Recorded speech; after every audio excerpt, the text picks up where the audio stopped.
ஒற்றும் உரை சான்ற நூலும் இவை இரண்டும் தெற்றென்க மன்னவன் கண். இந்த திருக்குறளில் திருவள்ளுவர் என்ன தெரியுமா சொல்லியிருக்காரு? உளவும் நல்ல உரைகள் நிறைந்த புத்தகமும் இது இரண்டும் தான் ஒரு நாட்டை ஆளக்கூடியவர்களுக்கு மிக முக்கியமான பொருள் அப்படின்னு சொல்லியிருக்காங்க. ஸோ புலனாய்வு, உளவு வேலை பார்ப்பது, ஒற்றன்கள் இது கண்டிப்பாக ஒரு அரசாங்கத்துக்கு தேவை அப்படின்னு சொல்லி திருவள்ளுவர் சொல்லியிருக்கார். திருவள்ளுவர் இப்படி சொன்ன பிறகு ரா எந்த மாதிரியான ஆட்டத்தை ஆடி இருக்கும்? வெறித்தனமான ஆட்டம் அப்படின்னு ஒன்று இருக்கு தெரியுமா? அது எப்படி இருந்திருக்கும் தெரியுமா? உண்மையா அந்த மாதிரியான சம்பவங்கள் நடந்துச்சு அப்படின்னு சொல்லும்போது அதை கேட்க கேட்க நம்முடைய ரோமங்கள் ஒவ்வொன்றும் எந்திரித்து நிற்க போகிறது. அதற்கான கேரண்டி இந்த ஒரு பதிவில் இருக்க போகிறது. அன்பு தமிழஞ்சங்களுக்கு தமிழ் பொக்கிஷத்தின் வணக்கங்கள். இது ரா பாகம் 2.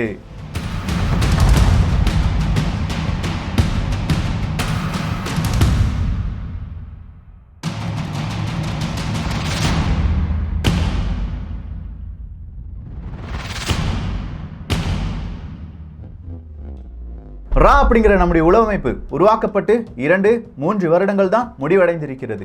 இப்போ கரெக்டா 1971 ஜனவரி மாதம் 30ஆம் தேதி ஒரு ஸ்ரீநகர் ஏர்போர்ட்ல நம்ம எல்லாருமே நின்றுட்டு இருக்கோம். டைமை நம்ம க்ளோக்ல பார்த்தோம்னா கரெக்டா 1:05 அப்படிங்கிறது காண்பிக்கிறது. அங்கிருந்து கேப்டன் MK கேக்ரோ அப்படிங்கிறவர் நடந்து வருகிறார். ஃபாக்கர் F-27 கங்கா அப்படிங்கிற விமானத்தை ஓட்டி செல்லக்கூடிய கேப்டன் தான் இந்த கேக்ரோ அவர்கள். கேப்டனுக்காக எல்லாருமே காத்திருக்காங்க. கேப்டன் விமானத்தில் ஏறிட்டாங்க. 26 பேசஞ்சர்ஸ், 4 க்ரூ மெம்பர்ஸ் அப்படின்னு சொல்லி அந்த விமானம் ஸ்ரீநகர்ல இருந்து ஜம்முவுக்கு புறப்பட ஆரம்பிக்கிறது. புறப்பட்டுருச்சு. கொஞ்சம் கொஞ்சமாக ஃப்ளைட்டு போயிட்டு இருக்கும்போது அந்த ஃப்ளைட் எங்கே வந்து தரையிறங்குது அப்படின்னு கேட்டிங்கன்னா லாகூரில், பாகிஸ்தானில் இருக்கக்கூடிய ஒரு விமானத்தளத்தில் வந்து தரையிறங்குகிறது. என்ன நடந்தது அப்படின்னு சொல்கிற இந்த பேசஞ்சருக்கு எதுவுமே தெரியலை. ஆனால் வேர்ல்டு, உலகம் முழுவதும், இந்தியாவிலிருந்து ஏற்பட்ட அந்த அதிர்வு உலகம் முழுவதையும் பாதித்தது அப்படின்னு சொல்லலாம். இந்திரா காந்தி அவர்களுக்கு மிகப்பெரிய ஒரு தலைவலியை ஏற்படுத்துகிறது. நம்ம விமானத்தை பாகிஸ்தானில் பயிற்சி பெற்ற 2 தீவிரவாதிகள் கடத்தி விட்டார்கள். கடத்தி அந்த விமானத்தை லாகூருக்கு கொண்டு போயிட்டாங்க அப்படிங்கிற இன்ஃபர்மேஷன் கிடைக்கும்போது இந்தியாவே ஒரு நிமிஷம் அதிர்ந்தது அப்படின்னு சொல்லலாம். யார் இந்த 2 தீவிரவாதிகள் அப்படின்னு சொல்லி தேடி போனோம்னா ஹசீம் குரோஷி, அஷ்ரஃப் குரோஷி அப்படிங்கிறவங்க தான். ஸோ இந்த ஹசீம் மற்றும் அஷ்ரஃப் இவங்களும் அதே விமானத்தில் பயணம் செய்கிறார்கள். அவங்க கையில் ஒரு பிஸ்டல் இருக்குது, கொஞ்சமாக வெடிகுண்டுகள் இருக்குது. இதை வச்சு அந்த விமானத்தினுடைய கேப்டனையும் பணியாட்களையும் ரொம்ப பெரிய அளவில் பயமுறுத்தி லாகூருக்கு கொண்டு சென்று விட்டார்கள். ஸோ மொத்தம் 30 பேர் இப்போ பனை கைதிகளாக பிடித்து வைக்கப்பட்டு இருக்கிறார்கள். பாகிஸ்தான்லேருந்து ஒரே ஒரு இன்ஃபர்மேஷன் இந்தியாவுக்கு வருது. அங்கே இருக்கக்கூடிய, இந்தியாவில் இருக்கக்கூடிய 32 நபர்களை விடுதலை செய்ய வேண்டும். இந்த 32 நபர்களும் யார் தெரியுமா? ஜம்மு காஷ்மீர் லிபரேஷன் ஃப்ரண்ட், இல்லாட்டி நேஷனல் லிபரேஷன் ஃப்ரண்ட் அப்படின்னு சொல்கிற மிக முக்கியமான ஒரு கழகத்தை சார்ந்தவர்கள். அல் ஃபதா அப்படின்னு சொல்கிற ஒரு அமைப்பு. ஜம்மு காஷ்மீர் இந்தியாவில் இருக்கக்கூடாது, அது பாகிஸ்தானுக்கு வர வேண்டும் அப்படின்னு சொல்லி போராடக்கூடிய ஒரு அமைப்பு அப்படின்னு சொல்லலாம். இந்த அமைப்புக்கு முழுவதுமாக தீவிரவாதம், இல்லாட்டி ஆயுதம், பணம் இது எல்லாத்தையுமே கொடுத்து உதவுவது பாகிஸ்தான் தான். இந்த அல் ஃபதா அப்படிங்கிற அந்த குரூப்லேருந்து வந்தவங்க தான் இந்த 2 நபர்கள். ஸோ பாகிஸ்தான் லாகூரில் வந்து அந்த ஃப்ளைட், நம்முடைய அந்த கங்கா அப்படிங்கிற விமானம் தரையிறங்கும் போது அதை வரவேற்பதற்காக நிற்கிறார் அங்கே இருக்கக்கூடிய ஃபாரின் மினிஸ்டர். அவருடைய பெயர் சுல்ஃபிகார் அலி பூட்டோ அப்படிங்கிறது தான். பாகிஸ்தானுடைய ஃபாரின் மினிஸ்டர் வந்து நிற்கிறார். இந்தியாவினுடைய விமானம் கடத்தப்பட்டிருக்கிறது, 30 நபர்கள் இருக்கிறார்கள். பாகிஸ்தானுடைய ஃபாரின் மினிஸ்டரும் அங்கு இருக்கக்கூடிய நிறைய மனிதர்களும் அந்த 2 தீவிரவாதிகளை கைத்தட்டி அப்படியே வரவேற்கிறார்கள். மாலை எல்லாமே போட்டு நல்லா சாப்பாடு சாப்பிடுங்க, இந்தியாவுக்கு இது பெருத்த நஷ்டமாக இருக்கும் அப்படின்னு சொல்றாங்க. ஸோ இந்தியா அடுத்ததா என்ன செய்ய போறாங்க? இந்தியாவினுடைய ரா அமைப்புக்கு இது தோல்வியா? இந்த மாதிரி பல கேள்விகள் இந்தியாவின் பக்கம் இருந்து வந்து கொண்டிருக்கிறது. இவ்வளோ நேரம் நம்ம பார்த்தது எல்லாமே பாகிஸ்தான் பக்கமாக ஒரு கதை போனது அப்படிங்கிறதான். இப்போதான் இந்தியாவினுடைய, குறிப்பாக ரா அப்படிங்கிற உளவமைப்பினுடைய மங்காத்தா விளையாட்டு ஆரம்பிச்சிருச்சு. இந்திரா காந்தி அவர்கள் சின்னதாக ஒரு ஸ்மைல் பண்ணுறாங்க. என்னடா நம்ம விமானம் கடத்தப்பட்டிருக்கு, இந்திரா காந்தி அவர்கள் சிரித்திருப்பார்களா அப்படிங்கிற ஒரு கேள்விதானே வருது. உடனே இந்திரா காந்தி அவர்கள் ஒரே ஒரு விஷயத்த சொல்கிறாங்க, இனி பாகிஸ்தானுடைய விமானம் இந்தியாவின் பக்கம், இல்லாட்டி இந்தியாவினுடைய மேல்பரப்பில் பறக்கக்கூடாது. அப்படி பறந்தால் நாங்கள் சுட்டு வீழ்த்தி விடுவோம் அப்படின்னு சொல்கிறாங்க. இதற்கான காரணம் இருக்குது. F-27 கங்கா அப்படிங்கிற விமானம், அதாவது கடத்தப்பட்ட விமானத்தில் இருக்கும் பயணிகள் அவங்க எல்லாமே இந்தியாவுக்கு அனுப்பப்படுகிறார்கள். வெவ்வேறு ட்ரக்ல 2 ரூட்ல இந்தியாவை வந்தடைகிறார்கள். எந்த சேதாரமும் கிடையாது நம்முடைய பயணிகளுக்கும், அதே மாதிரி அந்த விமானத்தை ஓட்டி சென்றவர்களுக்கும். ஆனா விமானத்தை என்ன செஞ்சிடறாங்க? தீக்கரையாக்கி விடுகிறார்கள், எரித்து விடுகிறார்கள் பாகிஸ்தானியர்கள். இந்த ஒரு கோபம் தான் இந்திரா காந்தி அவர்களை இப்படி செய்ய வைத்ததா அப்படின்னு சொல்லி எல்லா ஊடகமும் பேசிக்கொண்டிருக்கும் போதுதான் பாகிஸ்தானுக்கு ஒரு உண்மை புரியுது. நாம ஏதோ விதமான சூழ்ச்சியில் சிக்கிவிட்டோம். அந்த சூழ்ச்சி என்ன அப்படிங்கிற அதை தேடி போறாங்க. ஹீரோவா அங்க இருந்தாங்க பாருங்க, ஹசீம் மற்றும் அஷ்ரப் குரோஷி அப்படின்னு சொல்ற 2 நபர்கள். அந்த 2 நபர்கள் பிளஸ் ஒரு 150 பாகிஸ்தானியர்களை பாகிஸ்தானுடைய ராணுவம் கைது செய்கிறது. என்னடா ஹீரோவா இருந்தாங்க, கைது செய்யறாங்க, இந்திரா காந்தி அவர்கள் சிரிக்கிறாங்க அப்படின்னா இங்க விளையாண்டது ரா அப்படிங்கிற உளவு அமைப்பா? இப்போ உங்களுக்கு ஒரு ட்விஸ்ட் காத்திருக்கிறது. இந்த ஹசீம் குரோஷி அப்படின்னு சொல்லி நம்ம பார்த்தோம் பாருங்க, கிட்டத்தட்ட ஒரு 2-3 வருடங்களுக்கு முன்பாக ஹசீம் குரோஷி அப்படிங்கிறவரை நம்முடைய BSF பார்டர் செக்யூரிட்டி ஃபோர்ஸை சார்ந்த ஒரு வீரர் சந்திக்கிறார். அப்படி சந்திப்பதற்கு காரணமா இருந்ததே நம்முடைய உளவு அமைப்பு தான்.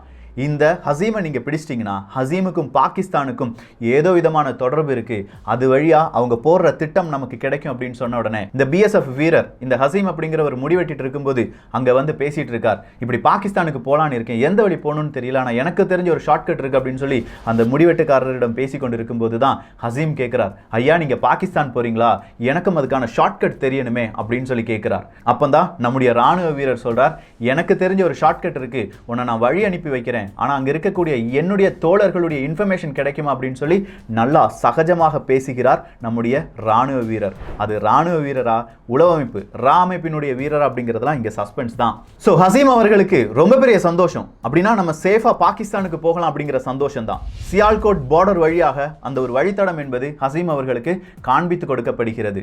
சியால்கோட் பார்டர் வழியாக பாகிஸ்தானுக்குள்ள போறார். ஹசீம் ஏன் பாகிஸ்தானுக்குள்ள போகணும் அப்படிங்கிற ஒரு கேள்வி இருந்துச்சுன்னா, ஆல்ரெடி ஹசீமுக்கு இந்த ஜம்மு காஷ்மீர் லிபரேஷன் ஃப்ரண்ட் அப்படிங்கிறது மேல, அந்த அமைப்பு மேல ரொம்ப பெரிய ஈர்ப்பு. குறிப்பா மக்பூல் பட் அப்படிங்கிற மிக முக்கியமான தலைவர், அதாவது இந்த ஜம்மு காஷ்மீர் லிபரேஷன் ஆர்மி அப்படிங்கிறத தோற்றுவித்த ஒரு நபர் அப்படின்னு சொல்லலாம். இந்த மக்பூல் பட் மேல அவ்வளோ தீராக்காத மக்பூல் பட் எங்க இருக்கார் அப்படின்னு கேட்டீங்கன்னா பாகிஸ்தான்ல தான் இருக்கார். அவரை எப்படியாவது பார்த்து விட வேண்டும் அப்படிங்கிறதா ஹசீம் அவர்களுடைய ஒரு கனவாக இருந்தது. அது நிறைவேற போகுது அப்படின்னு சொல்லி பாகிஸ்தானுக்குள்ள போறாரு. பாகிஸ்தான்ல போனோடனே ஹசீம் அவர்களை வரவேற்கிறார்கள். ஹசீம் அவர்களுக்கு மிகப்பெரிய அளவு ட்ரைனிங் கொடுக்கப்படுகிறது. அதாவது பாகிஸ்தானியர்கள் திட்டம் போடுறாங்க, நம்முடைய 32 வீரர்களை அவங்க பிடிச்சு வச்சிருக்காங்க, அவங்களை விடுதலை செய்ய வேண்டும் என்றால் இந்தியாவில் இருக்கக்கூடிய விமானத்தை கடத்த வேண்டும், அது ஒன்னாலதான் முடியும் ஹசீம் அப்படின்னு சொல்றாங்க. சோ ஹசீம் அவர்களுக்கு ஜாவித் மேன்டு அப்படிங்கிற மிக முக்கியமான விமானி, பாகிஸ்தானை சேர்ந்த விமானி பயிற்சி அளிக்கிறார். இந்த விமானத்தில் எந்தெந்த இடத்துல எந்தெந்த பொருள் இருக்கும், எப்படி கடத்த வேண்டும், விமானத்துக்குள்ள எந்தெந்த இடங்களில் உங்களுக்கான அந்த எமர்ஜென்சி இருக்கும், இது எல்லாமே தெளிவுபடுத்துகிறார். ஹசீமுக்கு ஒரு விஷயம் புரிஞ்சிருச்சு, விமானத்தை கடத்த போகிறோம்.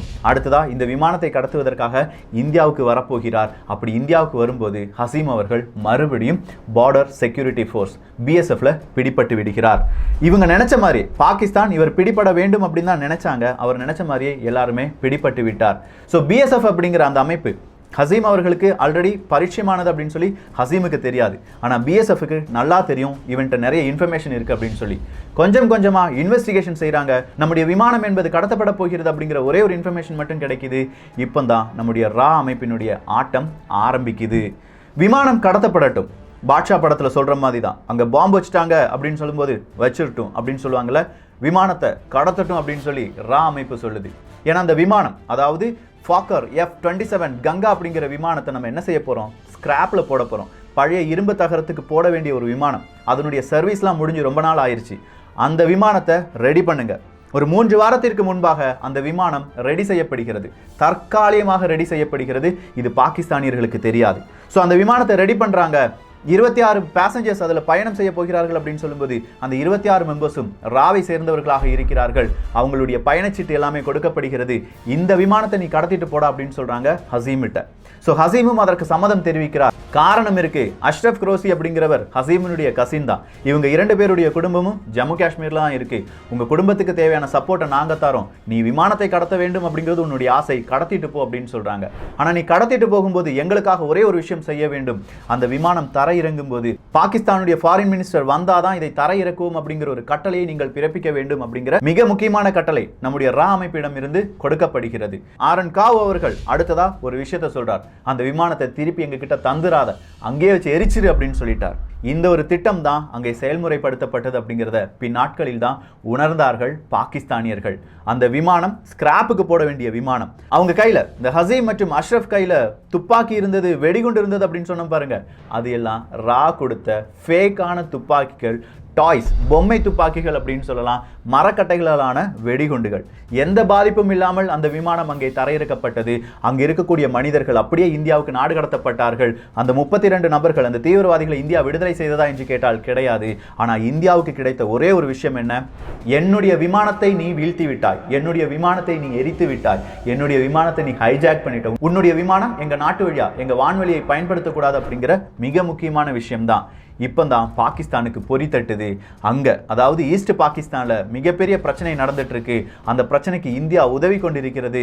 அந்த பிரச்சனையை தீர்க்க வேண்டும் என்றால் நம்முடைய விமானப்படையை ஏவ வேண்டும். நம்முடைய விமானப்படை அப்படின்னு சொல்லும்போது உலக அளவில் 1944 ஏவியேஷன் சட்டம், அதாவது விமானங்கள் எந்த நாட்டினுடைய வான்பரப்பை வேண்டுமானாலும் பயன்படுத்திக் கொள்ளலாம் அப்படிங்கிற ஒரு சட்டத்திற்கு 52 நாடுகள் கையெழுத்து போட்டது. அதில் ஒரு நாடு இந்தியா.